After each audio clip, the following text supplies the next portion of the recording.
إن الشيطان لكم عدو فاتخذوه عدوا إنما يدعو حاء كسر زين سكون باء فتح هاء ليكونوا من أصحاب السعير. Allah Subhanahu wa Ta'ala berfirman, artinya, sungguh, setan itu musuh bagimu, maka perlakukanlah ia sebagai musuh, karena sesungguhnya setan itu hanya mengajak golongannya agar mereka menjadi penghuni neraka yang menyala-nyala. Quran Surah Fatir ayat 6. Allah Subhanahu wa Ta'ala has created us for a purpose, my brothers and sisters. We have not come here but for a purpose, and that purpose is very clear. And Allah Subhanahu wa Ta'ala before us had created another creation, and they had a purpose. They were the jinns. And Allah Subhanahu wa Ta'ala, when He created them, He had created them many thousands and thousands of years before us. And Allah has said in the Holy Qur'an about them, وَالْجَانَّ خَلَقْنَاهُ مِن نَارٍ. As for the jinns, I have created them out of fire. And these jinns, Allah gave them a nature of their own. They were not made of, like we were made of turab, we were made of the soil, we were made of the dust that is under our feet. But as for the shayateen, they are made of fire. And it is in their nature that they are fiery. It is in our nature to be humble.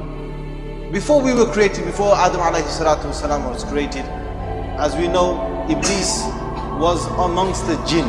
Iblis was not an angel.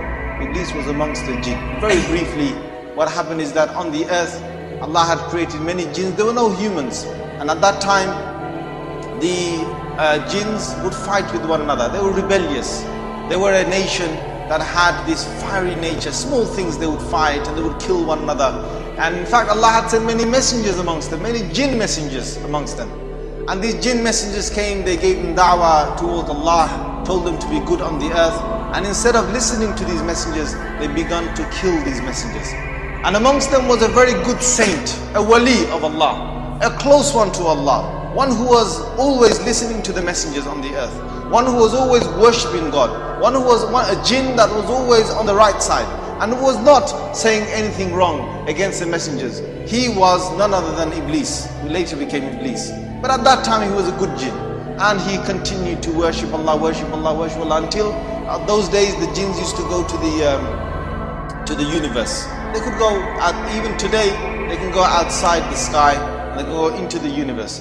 But those days the jinns could go right to the doorway. There's a gateway from between the end of our universe and the beginning of the second sky. Basically, we are on this earth, our universe, end of our universe is one sky. And Allah has created like this, like the rings of an onion, a layer upon a layer. Allah has created this great, 7 heavens. Now, Iblis began to worship Allah until Allah gave him a maqam. He gave him a status. His status was that he not only had surpassed all the other jinns on the earth, and jinns can fly, jinns can hover in the middle of the air if they want. Jinns can go underwater, they can live underwater. Jinns have not got the same restrictions as we have. So Iblis started to worship Allah until he worshipped him until Allah gave him a maqam and gave him a status that he went above the first universe and he got into the second universe. And he then started to worship Allah subhanahu wa ta'ala there. And he worshipped Allah with the angels now. He was worshipping Allah. But he was after something. He wasn't doing it for free. He wanted something in return. So he wanted to be in charge. He wanted to slowly, become a big politician. He wanted to get voted by everybody to be in charge of the jinns on the earth. So he didn't do it for free. Allah knew why he was doing it. Allah knew. Allah said, okay, come. See, let's see how far you can go. You should do your worship to be humble. Why are we doing worship? To be humble. Whoever is humble for the sake of Allah, Allah will lift him up.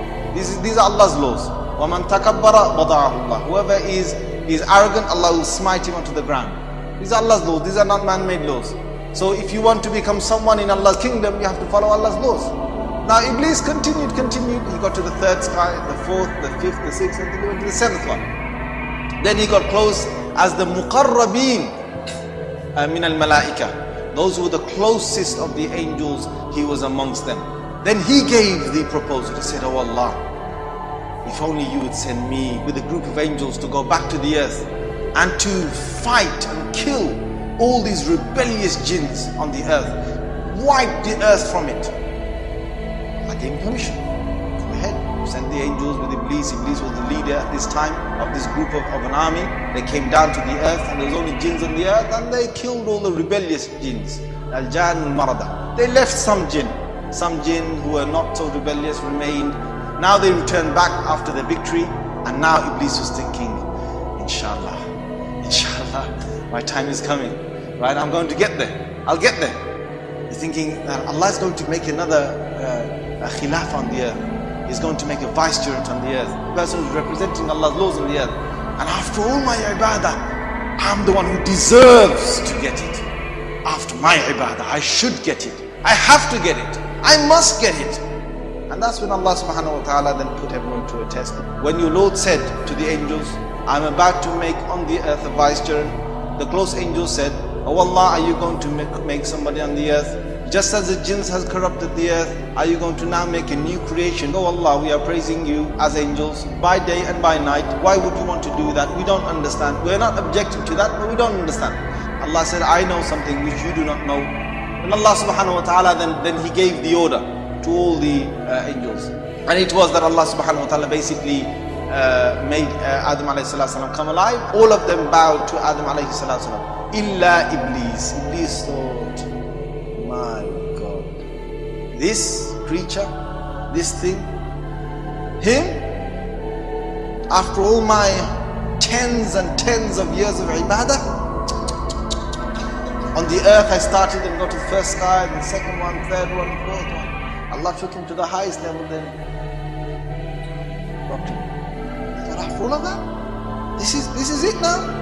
I'm not going to get what I wanted. He thought, I'm not going to bow down. All of them bowed down. All of them sujood. Illa Iblis. He's the only one standing here. قَالَ أَنَا خَيْرٌ مِّنْهُ. I am better than him. He's giving arguments. He's not only saying that I didn't want to do it for this, no, he's saying I have the right not to do it. I'm better than him. I'm more deserving than him. I'm more deserving than him. Just by 3 words, Iblis fell from the highest of abodes to the lowest. يا بني آدم لا يفتننكم الشيطان كما أخرج أبويكم من الجنة ينزع عنهما لباسهما ليريهما سوءتهما ألف كسر نون فتح شد هاء يراكم هو واو فتح قاف فتح باء كسر ياء سكون لام ضم هاء من حيث لا ترونهم إن جعلنا الشياطين أولياء للذين لا يؤمنون. Allah subhanahu wa ta'ala berfirman, artinya, wahai anak cucu Adam, janganlah sampai kamu tertipu oleh setan sebagaimana halnya dia, setan, telah mengeluarkan ibu bapakmu dari surga, dengan menanggalkan pakaian keduanya untuk memperlihatkan aurat keduanya. Sesungguhnya dia dan pengikutnya dapat melihat kamu dari suatu tempat yang kamu tidak bisa melihat mereka. Sesungguhnya kami telah menjadikan setan-setan itu pemimpin bagi orang-orang yang tidak beriman. Qur'an Surah Al-A'raf ayat 27.